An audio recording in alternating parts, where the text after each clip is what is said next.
वालेकुम नाज़रीन, मां हिन वक़्तु तालका अस्पताल मदीजी में मौजूदु आहियां ऐं राति जा हिन वक़्तु 9:15 था थियनि। हिन वक़्तु कुझु जेको PS गाय जा जे हद ॻोठ नूरल शहर में झगड़ो बि थियो हुयो। उतां जा हिकु औरत समेत 5 ॼणा ज़ख़्मी बि हिते अस्पताल में मौजूदु आहिनि, पर हिते डॉक्टर जी अवेलेबिलिटी हिन वक़्त ताईं न आहे। 2 ॾींहं पहिरियां जेको 4 ॾींहं पहिरियां DC शिकारपुर शकील मंदबड़ो हिते आयो हुयो विज़िट ते, ऐं उन इंश्योर कयो त डॉक्टर जेको आहे उहो राति जी शिफ्ट में लाज़िमन हूंदो।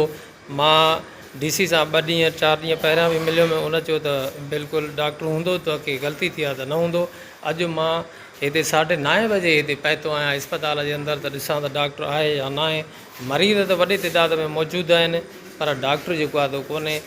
अकेलो जेको आहे छा साहब तव्हांजो उहो डेज़िग्नेशन असुलु छा आहे? डिस्पेंसर जेको आहे त छा साहब आहिनि, वॾे अरसे खां वठी हिते मदीजी अस्पताल में आहिनि ऐं उहे जेके आहिनि ही नाइट शिफ्ट में हिते कमु हलाइनि था। हालांकि हिते वॾी हिकिड़ी अस्पताल आहे ऐं राति जो कंहिं बि क़िस्म जो डॉक्टर न हुजणु। अच्छा छा साहब, हिते जेको आहे 2 कलाक पहिरियां हिकिड़ो लेडीज़ जो लाश बि आयो हुयो, त उनजो पोस्टमार्टम कंहिं कयो? सही,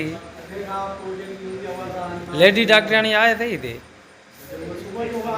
सुबुह जो त आहिनि, इवनिंग में काई लाइ मूंखे सम्झ में ॻाल्हि नथी अचे त उन लेडीज़ जो लाश जेको आहे उनजो पोस्टमार्टम कंहिं कयो।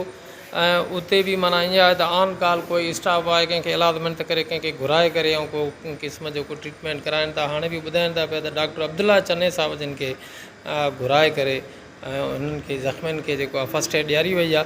पर अफ़सोस आहे त जेकर नाइट शिफ्ट में डॉक्टर न हूंदो, हेॾी वॾी अस्पताल आहे, त हिते जेको आहे समय न बल्कि हज़ारे माण्हुनि जो हयातियूं जेके आहिनि उहे रिस्क ते आहिनि।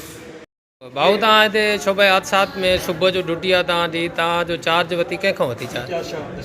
इम्तियाज़ छा डिस्पेंसर आहे, त राति जो डॉक्टर कोन्हे? सही, न त जो आहे तव्हांजो डिस्पेंसर खां चार्ज वरिती आहे त डॉक्टर कोन्हे चइबो, त तॾहिं त तव्हां उन खां चार्ज वरिती।